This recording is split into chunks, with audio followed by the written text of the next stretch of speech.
Hello दोस्तों, स्वागत है आप सभी का एक बार फिर से आपके अपने यूट्यूब चैनल कॉम्पिटिटिव फंडा पर। तो दोस्तों, उत्तर प्रदेश दरोगा भर्ती 2021 से संबंधित हमारा ये आज का वीडियो रहेगा।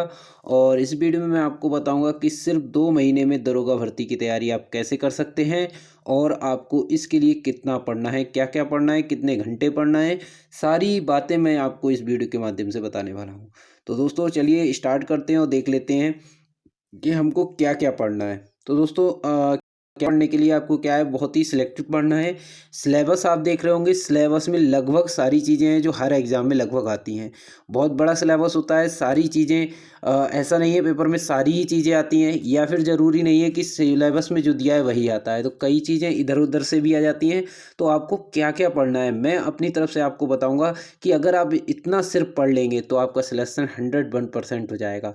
तो दोस्तों, चलिए देखते हैं। सबसे पहले हम बात कर लेते हैं सिलेबस की, मतलब जो हमारा एग्ज़ाम में क्या क्या आने वाला है। तो 3 पार्ट रहते हैं एग्ज़ाम के, जिसमें हिंदी होता है, मूल विधि, संविधान, सामान्य ज्ञान होता है, संख्यात्मक एवं मानसिक योग्यता परीक्षा, और चौथा पार्ट जो है रीजनिंग का होता है। सारे के सारे पार्ट 100 नंबर के रहते हैं। हर एक पार्ट में 40 प्रश्न पूछे जाते हैं।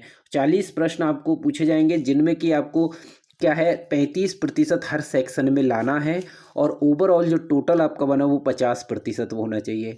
अब इसके लिए क्या करना है, 35% अगर हम 40 प्रश्न का करें तो 40 का जो 35% होता है दोस्तों, वो होता है 14। तो 14 प्रश्न आपको एक्यूरेट करने हैं। 14 प्रश्नों के अंक आपको मिलने चाहिए, तभी आप 35 अंक ला पाएंगे हर एक सेक्शन में। तो ये तो आपका रहने वाला है। लेकिन अब मैं आपको बता दूं कि 14 प्रश्न जरूरी नहीं है कि आपने कर दिए तो आपका सिलेक्शन हो जाएगा, क्योंकि 14 प्रश्न के बाद आपका नॉर्मलाइजेशन होगा, हो सकता है आपके नंबर कम हो जाएं। तो ऐसे में आपके कम नंबर भी हो सकते हैं। तो इसलिए आप ये नहीं मान सकते कि आप 14 प्रश्न करने के बाद आप सेक्शनल क्वालिफाई हो जाएंगे। इसके लिए अपना आपको टारगेट बना के चलना है कि आपको 50%, हर एक सेक्शन में 50% तो करना ही करना है, और कोशिश करना है कि करेक्ट करना है। करना तो पेपर 100% है आपको, ठीक है। अब 100% में क्या होगा, बहुत सारे सेक्शन होंगे, कोई सेक्शन आपका बहुत ज़्यादा स्ट्रांग होगा, कोई ज़्यादा वीक होगा। तो मैं आपको इसमें सारे सेक्शन के बारे में बता रहा हूँ।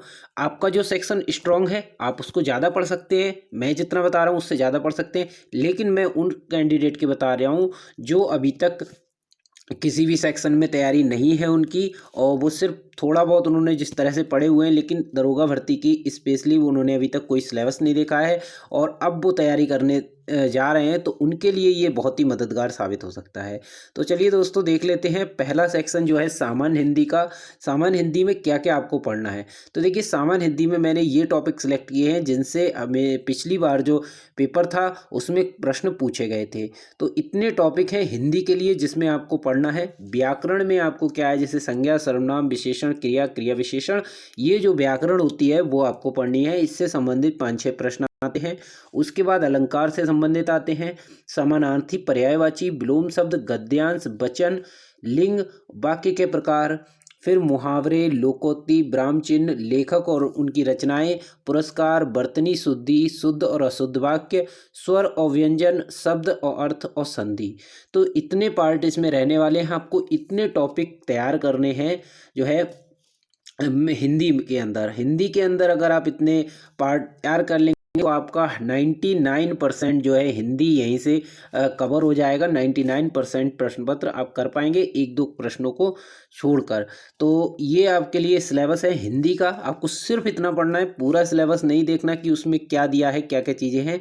सिर्फ और सिर्फ यहीं से आपको प्रश्न देखने को मिल जाएंगे हिंदी के अंदर। इसके बाद अब हम दूसरा पार्ट देखते हैं, मूल विधि, संविधान और सामान्य ज्ञान, ठीक है।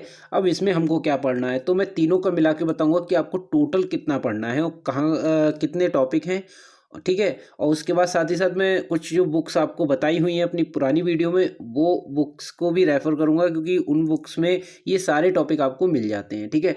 तो यहाँ पर आपको क्या है, जीके पढ़ना है। जीके आप लूसेंट से पढ़ सकते हैं, आपके पास अवेलेबल होगी। उसके बाद पॉलिटी भी आपको उसी में मिल जाएगी काफ़ी कुछ। लेकिन पॉलिटी को जो है थोड़ा और एडवांस तरीके का आपको पढ़ना है, ठीक है। पॉलिटी पढ़नी है आपको, थोड़ा एडवांस पढ़ना है। पीसीएस की कोई बुक हो आपके पास हो वो ले सकते हैं, उसको अच्छे से पढ़िएगा। घटना चक्र की कोई भी बुक हो सकती है, उसको अच्छे से पढ़िए। पॉलिटी थोड़ा एडवांस लेवल की भी आती है एग्जाम में। मूल विधि को क्या है, आपको मूल विधि के लिए क्या करना है दोस्तों, मैं आपको बताऊं कि मूल विधि क्या है। आप ये सोच रहे हो कि सिर्फ ऑब्जेक्टिव क्वेश्चंस करके आप मूल विधि के प्रश्न कर पाएंगे, तो देखिए ऑब्जेक्टिव में क्या होता है, आप चीज़ें क्लियर नहीं हो पाती आपकी। मूल विधि में क्या है, इतना ब्रॉड सिलेबस है ना उसका कि जो पॉइंट तो बहुत कम लिखे हुए हैं, लेकिन वो एक एक एक्ट जो है ना बहुत लेंदी होता है, उसमें से कोई भी प्रश्न बन सकता है। तो आप कोशिश कीजिए ऑब्जेक्टिव जो क्वेश्चंस हैं उनको सिर्फ रिवीजन के तौर पर आप यूज़ कर सकते हैं। लेकिन अगर आप चाहें कि ऑब्जेक्टिव से हम याद करके और जो है एग्ज़ाम दे आएंगे और उसमें से प्रश्न आ जाएंगे, तो एक दो हो सकता है आपको ऑब्जेक्टिव याद रहे और आप कर पाएँ। लेकिन आप कोशिश करिए थ्योरेटिकली पढ़िए इसको। थ्योरेटिकल के लिए क्या है, आपको एक्ट की पीडीएफ में अपने टेलीग्राम चैनल पर साथ ही साथ जो है इसको थोड़ा डीपली पढ़िए। और मैं कोशिश करूंगा इसके लिए कोई वीडियो बनाऊं जो थोड़ा सा डिटेल में इसको बता सकूं, ठीक है। फिर करंट अफेयर्स आपको ज़्यादा नहीं, क्वेश्चन ज़्यादा नहीं आते, मुश्किल से 4-5 क्वेश्चन करंट अफेयर्स के आपको देखने को मिलेंगे, और वो भी समथिंग लास्ट 6 मंथ, ठीक है। ज़्यादा पुराना कोशिश करना मत जाइए। और वैसे अगर पढ़ सकें तो 1 साल का, और अगर कम से कम 6 महीने का तो आपको पढ़ना है, ठीक है। जनरल साइंस की बात करें तो जनरल साइंस में अगर आप साइंस बैकग्राउंड से हैं तो आपको यहाँ पर चीज़ें देखने को मिलेंगी। इस जनरल साइंस में आपको केमिस्ट्री भी आएगी, फिजिक्स से भी रिलेटेड प्रश्न होंगे और बायो से भी रिलेटेड होंगे। तो पीसीएम जो बायो, फिजिक्स और केमिस्ट्री तीनों रहती है, इसमें से प्रश्न आते हैं। फिर कंप्यूटर की अगर हम बात करें तो कंप्यूटर में क्या है, अगर आपको बेसिक नॉलेज है कंप्यूटर की तो कंप्यूटर के आराम से आप प्रश्न कर जाएंगे, और समथिंग 3 प्रश्न या 2 प्रश्न कंप्यूटर से भी आते हैं। जनगणना पर आधारित पिछली बार प्रश्न आए थे, तो मैं उम्मीद करता हूँ हो सकता है इस बार भी जनगणना से आधारित कोई प्रश्न आए, या पुरानी जनगणना, या फिर अब जो नई होने वाली है वो कब होगी, क्या क्या चीज़ें इससे रिलेटेड, कुछ भी जो भी लेटेस्ट अपडेट आएगी वो हो सकता है इसमें आपको देखने को मिले, ठीक है। और यूपीजी के मोस्ट इम्पॉर्टेंट है, क्योंकि ये भी एग्ज़ाम में बहुत सारे प्रश्न पूछे जाएंगे, तो इसको भी आपको पढ़ना है और यूपीजी के को अपना तैयार करना है। तो सिर्फ इतने टॉपिक हैं जिनसे आपका पूरा का पूरा जीएस का पार्ट है जो वो क्लियर हो जाएगा। और इसको अगर आप पढ़ लेंगे ना, तो मैं आपको बता रहा हूँ आप यहाँ पर जो है 90% क्वेश्चन कर पाएंगे, 90% क्वेश्चन कर पाएंगे आप, और 90% स्कोर भी कर पाएंगे, ठीक है। ऐसा नहीं है कि 90 कर पाएंगे, आपके 90% प्रश्न जो हैं मिल जाएंगे। बाकी आपके पास नेगेटिव मार्किंग नहीं होती एग्जाम में, आप जो है 100% अटैम्प्ट करेंगे, ठीक है। तो उसमें 1-2 आपके वैसे भी सही हो जाते हैं, तो इस तरह से आपको प्रॉब्लम नहीं होने वाला। इस बार 50% का क्राइटेरिया भी नहीं है, 35% है, तो जो कि आसानी से आप कर सकते हैं। तो जीके में, जीएस में आपको इतना पढ़ना है। उसके बाद रीजनिंग के टॉपिक में आपको बताने वाला, सॉरी मैथ के टॉपिक बताने वाला हूँ कि मैथ में क्या क्या होने वाला है। तो इसमें क्या है, आपको इतना पढ़ना है, आपको ये सिलेबस है। ज़्यादातर आपने ये सारी चीज़ें पढ़ी हुई होंगी अगर आप कोई किसी कंपटीशन के एग्ज़ाम की तैयारी कर रहे हैं। जैसे नंबर सिस्टम है, सिंप्लीफिकेशन आप पढ़ते होंगे, डेसिमल फ्रैक्शन है, एचसीएफ एलसीएम है, रेशियो प्रोपोर्शन है, परसेंटेज, और profit loss, discount, simple interest and compound interest, और आपका पार्टनरशिप है, और समय और कार्य है। इसके बाद दूरी है, और ये टेबल के जो यूज वाले प्रश्न होते हैं, जैसे टेबल दे रखी होगी और उससे संबंधित 2 या 3 प्रश्न दिए होंगे, तो इस तरह का हो सकता है। और मेंसुरेशन है, फिर उसके बाद क्लॉक और कैलेंडर है, और फिर arithmetic computation and other analytic functions हैं। सिर्फ इतना दोस्तों, सिर्फ इतना अगर आप करेंगे तो मैं बता रहा हूँ आपको 40 में से 35+ क्वेश्चन इसमें से ही मिल जाएंगे, सिर्फ इन टॉपिक से। तो आपको सिर्फ इतने टॉपिक करने हैं। अब इनको करना क्या है, इनको बहुत अच्छे से करना है। आप जो भी एक बुक लीजिए, उसको 2 बार, 3 बार, 4 बार, जितनी बार आप कर सकते हैं सिर्फ उसी बुक को करिए, कुछ नहीं करना आपको। सिर्फ उस बुक को जितनी बार, जब तक एग्जाम नहीं हो जाता ना, बिल्कुल रट लीजिए, बिल्कुल एकदम मतलब कर करके कॉपियाँ भर दीजिए उसको। अगर आप ऐसा कर पाए ना, तो दोस्तों मैं उम्मीद करता हूँ आप इसमें बड़े आराम से 40 में से 35+ मार्क्स, मतलब जो प्रश्न है, सही कर पाएंगे, ठीक है। तो बहुत ही इतने ही टॉपिक सिलेक्टेड आपको पढ़ने हैं, ज़्यादा नहीं पढ़ना, ठीक है। बहुत सारा सिलेबस में दे रखा है, आप पढ़ेंगे तो आपका दिमाग ख़राब हो सकता है, आपको लगेगा ये क्या होता है, ये टॉपिक मत देखिए, सिर्फ आप इतना पढ़िए। और मैं आपको बता रहा हूँ, आप प्रैक्टिस सेट करिए। आप फिर देखिए कि कितने क्वेश्चन आप अटेंड कर पा रहे हैं। ठीक है, इसके बाद अगला सेक्शन देख लेते हैं हम रीजनिंग का। अब रीजनिंग का सेक्शन है, इसमें आपको क्या क्या पढ़ना है। ठीक है, रीजनिंग में देखिए ये कुछ टॉपिक हैं जो अगर आप पढ़ लेंगे तो इसमें भी आप 35+ जो है क्वेश्चन कर पाएंगे दोस्तों। कैसे? आपको ये जो सिलेक्टेड टॉपिक हैं जो कि पिछले वर्ष के पेपर में आपने देखे होंगे रिपीट हुए, यदि से प्रश्न आए, कुछ भी अलग नहीं आया। सिलेबस आप देखें तो बहुत बड़ा सिलेबस है, और सिलेबस से हटके अगर हम सिर्फ और सिर्फ इन चैप्टर्स की तैयारी कर लें तो मैं मानता हूं कि आपका जो है 35+ स्कोर इसमें भी हो जाएगा। यानी अगर इस तरह से आपका रहेगा तो आप मेरिट में बहुत अच्छे रैंक पा सकते हैं, सिर्फ और सिर्फ इन टॉपिक को और बहुत ही ईमानदारी के साथ और बहुत बढ़िया से करेंगे तो। अब इसमें क्या है, आपके पास टॉपिक है सिटिंग अरेंजमेंट का। सिटिंग अरेंजमेंट दो तरह का होता है, एक सर्कुलर होता है, ऐसे करके बैठते हैं, एक लीनियर होता है, मतलब लाइन में बैठते हैं, इस तरह के प्रश्न होते हैं। ये प्रश्न किस टाइप के होते हैं इनके लिए मैं आगे वीडियो बना दूंगा, तो आप परेशान मत होइए। और बाकी डायरेक्शन बेस्ड होते हैं कि सीता अपने दाएं गई फिर 5 किलोमीटर चल के बाएं मुड़ती है, इस तरह के डायरेक्शन के प्रश्न होते हैं। ब्लड रिलेशन के होते हैं। उसके बाद कोडिंग डिकोडिंग के प्रश्न होते हैं। कोडिंग डिकोडिंग में जैसे कोई भी लेटर होता है उसको कुछ लिख दिया जाता है, फिर पूछा जाता है इस लेटर को क्या लिखेंगे। मशीन इनपुट, ये थोड़ा अलग आया था पिछली बार, बहुत सारे लोगों को नहीं पता था जो फर्स्ट टाइम एग्जाम देने गए थे कि इस तरह के प्रश्न आ सकते हैं। जो लोग बैंकिंग के एग्जाम की तैयारी कर रहे थे उनके लिए बहुत ही आसान हो गया, क्योंकि वहाँ पर ये 5 नंबर का पूछा जाता है और बहुत हाई लेवल तक का भी पूछा जाता है। यहाँ बिल्कुल बेसिक था, तो उनके लिए फ़ायदा रहा। मशीन इनपुट आएगा कम से कम 3, और हो सकता है इस बार मैं मुझे जहाँ तक लग रहा है हो सकता है 5 प्रश्न भी आपको देखने को मिले। ठीक है, डाटा सफिशिएंसी, इसमें क्या होता है, आपके पास 2 स्टेटमेंट दे रखे होंगे। अब पूछा जाता है कि बताइए कौन से स्टेटमेंट से आपका आंसर आ जाएगा। तो आंसर क्या है, पहले से भी आ सकता है या दूसरे से भी आ सकता है या दोनों को मिला के आ सकता है या दोनों में से दोनों एक किसी से नहीं आ सकता। तो इस तरह के ऑप्शन आपके पास होते हैं, आपको बताने होते हैं। सिलेक्शन होता है, सिलेक्ट करने होती है कोई भी चीज़।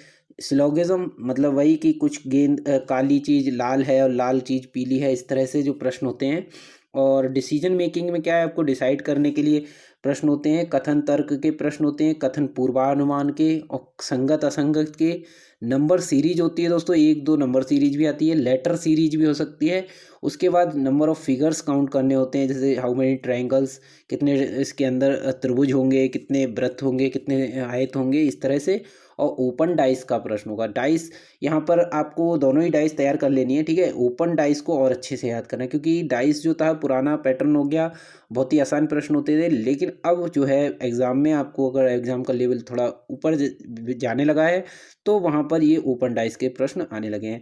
उसके बाद पेपर फोल्डिंग से संबंधित प्रश्न आते हैं। ठीक है, और इससे मिरर इमेजेस के भी प्रश्न आपको देखने को मिल सकते हैं। तो ये सब टॉपिक है, बस आपको इतना पढ़ना है। रीजनिंग के अंदर सिर्फ अगर आप इतना पढ़ लेंगे दोस्तों, तो मैं आपको बता रहा हूँ आप 35+ इसमें भी स्कोर कर जाएंगे, और इस तरह से जो है आप एक अच्छी रैंक प्राप्त कर पाएंगे। तो आपने चारों के चारों सेक्शन देख लिए। 4 सेक्शन में आपको क्या करना है मैंने आपको बताया। आप हिंदी में क्या पढ़ें, मैंने बताया हिंदी में अगर आप इसी तरह से पढ़ेंगे 35+ आपका स्कोर आ सकता है। और अगर जीके में मैंने जैसे आपको बताया सिर्फ उतना अगर पढ़ेंगे तो 30+35 यानी 30+ तो मैं कह ही रहा हूँ गारंटी के साथ कि आप इसमें स्कोर कर पाएंगे। और बाकी के 2 सेक्शन में भी 35+, यानी इस तरह से आपका जो स्कोर बन जाता है वो 135 बन जाता है क्वेश्चंस का। ठीक है, 135 एक ऐसा स्कोर है दोस्तों जहां से आपको कोई भी एग्जाम सिलेक्शन लेने से नहीं रोक सकता। आपको अपना टारगेट अच्छा बना के चलना है। अगर आप इतने का अपना टारगेट बनाएंगे और अगर आप इतना सिलेबस करेंगे तो आपका टारगेट ये बनता है, और इसमें अगर आप कितने भी नीचे जाएंगे तो 5 या 10 नंबर और नीचे चले जाएंगे, लेकिन इससे होगा क्या, आपका 101% सिलेक्शन हो जाएगा। आपको कोई नहीं निकाल सकता, चाहे आप किसी कैटेगरी के हों। ठीक है, तो आपका सिलेक्शन हो जाएगा। अब बात कर लेते हैं हम कि इन सब चीज़ों को पढ़ने के लिए हमें सिर्फ 2 महीने में करना है, तो हम कितना पढ़ना पड़ेगा। तो देखिए दोस्तों, जो मैं बताने जा रहा हूँ वो सिर्फ 2 महीने के लिए है। ठीक है, तो 2 महीने का जब समय कम है तो थोड़ा हमें ज़्यादा पढ़ना पड़ेगा, और हो सकता है आपका एग्ज़ाम लंबे समय बाद हो तो फिर वहाँ पर आपको समय मिल जाएगा। लेकिन आपको तैयारी करनी है सिर्फ 2 से महीने की टारगेट करके। उसके बाद क्या होगा, आपको जितना एडवांस समय मिलेगा वो आपके लिए पॉजिटिव होगा, मतलब प्लस एडवांटेज होगा कि आप उसमें और अच्छे से अच्छे प्रैक्टिस सेट कर पाएंगे। तो चलिए देख लेते हैं आपको पढ़ना क्या है। तो देखिए, ये मैं नॉर्मली उस स्टूडेंट के लिए बता रहा हूँ जो सिर्फ और सिर्फ एक ही उसका एम है, दरोगा भर्ती। सिर्फ वो पढ़ाई के सिवा किसी और चीज़ पर नहीं है, उसके लिए ये बता रहा हूँ। अगर कोई जॉब कर रहा है तो उसके लिए थोड़ा सा यहाँ पर चेंज करना पड़ेगा। तो देखिए, उनके लिए क्या करना है, जो स्टूडेंट है उसको हिंदी में 2 घंटे देने हैं, जीएस के लिए 2 घंटे देने हैं, रीजनिंग के लिए 2 घंटे, मैथ के लिए 2 घंटे। अब होगा क्या, किसी को ये लगेगा कि मेरा तो हिंदी बहुत स्ट्रांग है। तो दोस्तों मैं आपको बता दूं, हिंदी आपका स्ट्रांग है तो इसको छोड़ना नहीं है, ये आपको मेरिट बनाने में हेल्प करेगा। अगर आपका हिंदी स्ट्रांग है, अगर आप अच्छे से उसको और अच्छा कर लेंगे ना, हो सकता है आप 35+40 जितने भी आप नंबर ला सकते हैं वो तो आपके हाथ में है। मैक्सिमम आप 40 प्रश्न कर सकते हैं, ठीक है। 100 में से जो भी आपके अंक आएंगे वो मायने रखते हैं। तो आप कोशिश कीजिए कि उसमें आप ज़्यादा से ज़्यादा नंबर लाएं, बाकी का जो सेक्शन आपका वीक है उसको क्वालिफाई करें। 35% क्वालिफाई है तो आप क्वालिफाई तो कर ही जाएंगे, अब उसमें कोशिश करें मैक्सिमम कितने आए इस तरह से, क्योंकि ओवरऑल आपको फाइनली मेरिट भी बनानी है। आपका एम ये नहीं होना चाहिए कि आप सिर्फ रिटन एग्जाम में पास हो जाएं और आप डॉक्यूमेंट वेरिफिकेशन के लिए बुलाए जाएं, फिर रनिंग भी कराई जाए, पता चले फाइनल मेरिट में आपका सिलेक्शन नहीं होता, तो वहाँ प्रॉब्लम हो जाती है। तो आपको, क्योंकि यही एक रिटन एक ऐसा एग्ज़ाम होगा जिसके बेसिस पे आपका सिलेक्शन होगा, फाइनल मेरिट बनेगी, ठीक है। ज़रूरी नहीं है आप रनिंग कर लिए तो आपका मतलब हो गया आप सिलेक्ट हो गए, क्योंकि वहाँ अगर आपकी मेरिट कम रह गई, आप रनिंग भी पास कर लेंगे तो आप सिलेक्ट नहीं होंगे, क्योंकि फाइनल मेरिट में आपको मेरिट से बाहर कर दिया जाएगा। तो आपको अभी एक और एक आपका एम होना चाहिए, सिर्फ और सिर्फ रिटन एग्ज़ाम, और उस पर आपको ज़्यादा से ज़्यादा नंबर लेकर आने हैं। इस तरह से आपको 8 घंटे की पढ़ाई ये हो गई। उसके बाद मैं आपको बता दूं, 2 घंटे आपको प्रैक्टिस सेट के लिए देने हैं, क्योंकि प्रैक्टिस सेट 120 मिनट का आपको कोई भी लेना है। अब देखिए, प्रैक्टिस सेट कौन सा आपको लेना है वो मैं आपको बताऊंगा। साथ ही साथ कोशिश मैं भी ये कर रहा हूँ कि मैं आपके लिए प्रैक्टिस सेट प्रोवाइड करा पाऊँ, ठीक है। मैं खुद से कुछ प्रैक्टिस सेट बनाने की कोशिश कर रहा हूँ कि टाइम निकाल के कि मैं प्रैक्टिस सेट आपके लिए बनाऊँ, क्योंकि प्रीवियस ईयर के क्वेश्चन पेपर मैंने बहुत सारे देखे हैं, उनसे एनालिसिस किया है कि किस तरह के प्रश्न एग्जाम में पूछे गए थे। मैं उसी टाइप के प्रश्नों को रखकर प्रैक्टिस सेट बनाऊंगा, और अगर आप लोग पसंद करेंगे तो मैं उनकी संख्या और बढ़ा दूंगा, ठीक है। तो आपको लगातार प्रैक्टिस सेट जो है प्रोवाइड कराता रहूँगा मैं।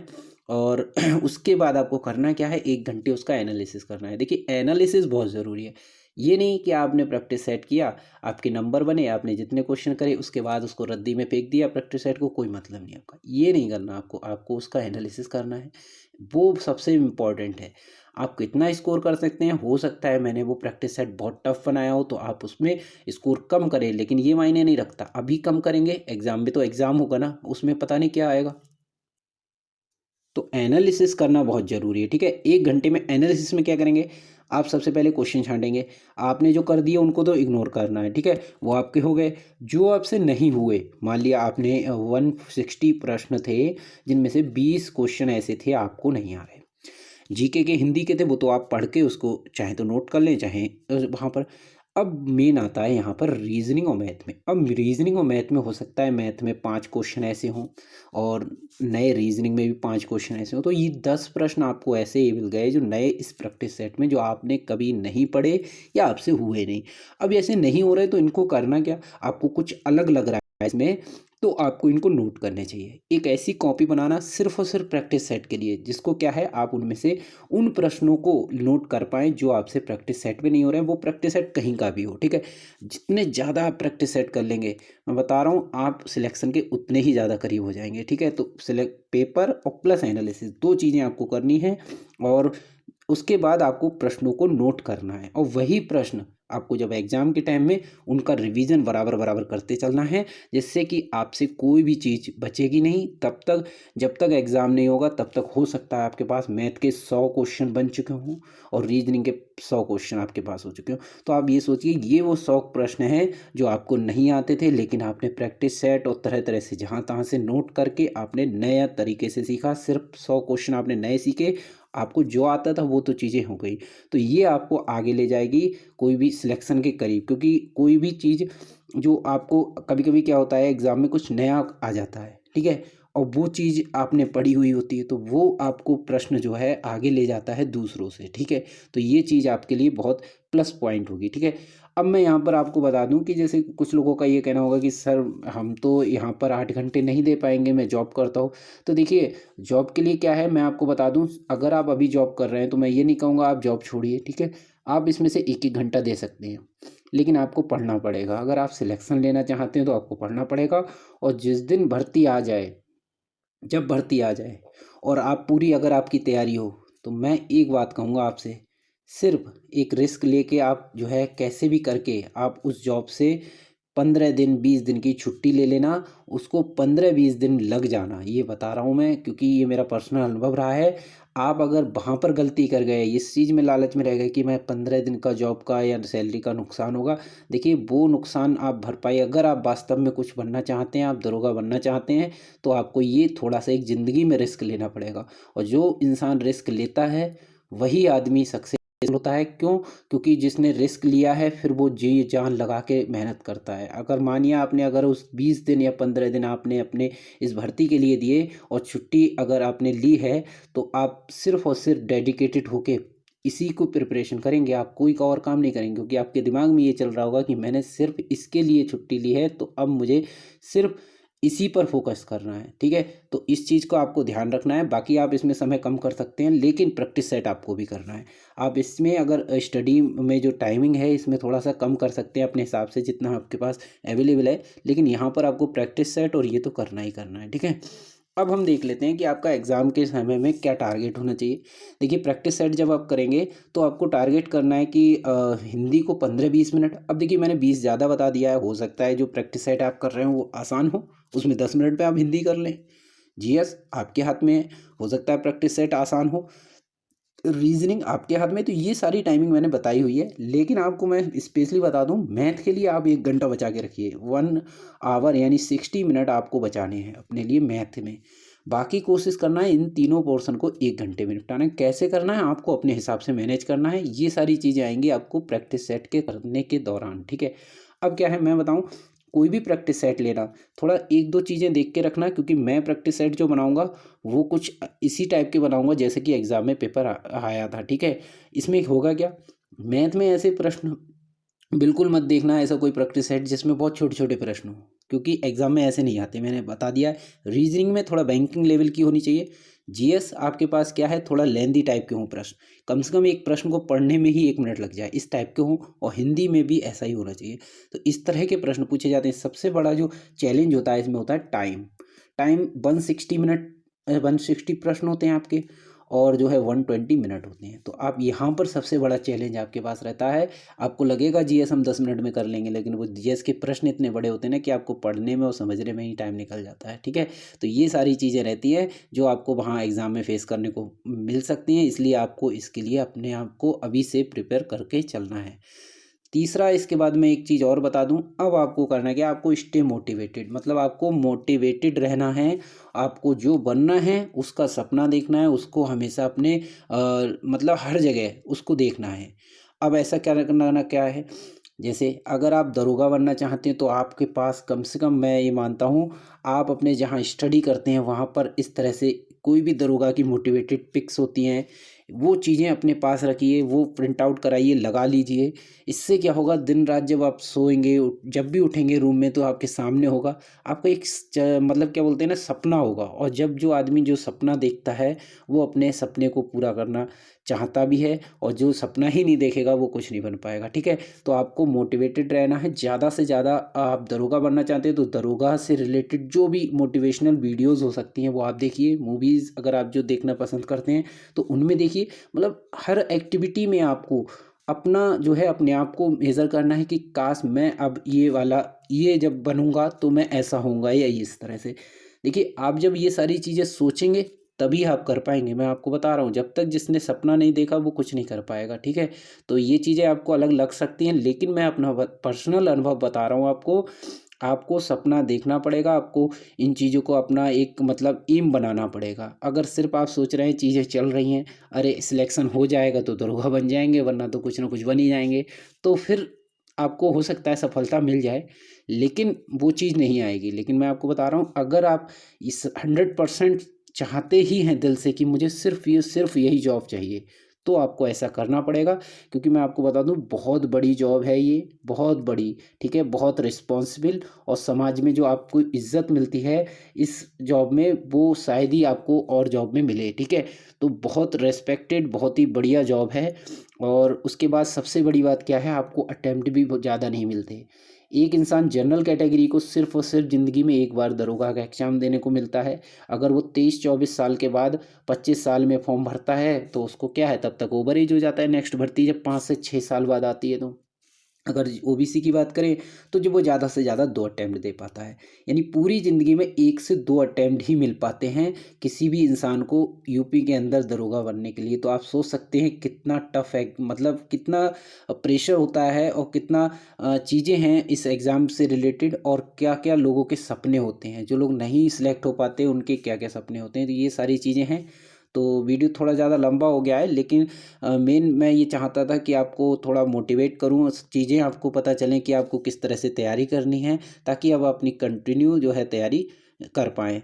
तो दोस्तों, आपको अगर हमारा ये वीडियो पसंद आया तो वीडियो को लाइक ज़रूर करिए, और साथ ही साथ आप हमारे टेलीग्राम ग्रुप जो है उसका लिंक दिया हुआ है, व्हाट्सएप ग्रुप है, जहाँ पर भी आप जो भी हैंडल यूज करते हैं उन पर जाकर हमारे साथ जुड़ जाइए। क्योंकि होता क्या है दोस्तों, यहाँ मैं हर चीज़ की वीडियो नहीं बना पाता, बहुत सारी चीज़ें ऐसी हैं जो मैं वहाँ पर आपको प्रोवाइड करा देता हूँ।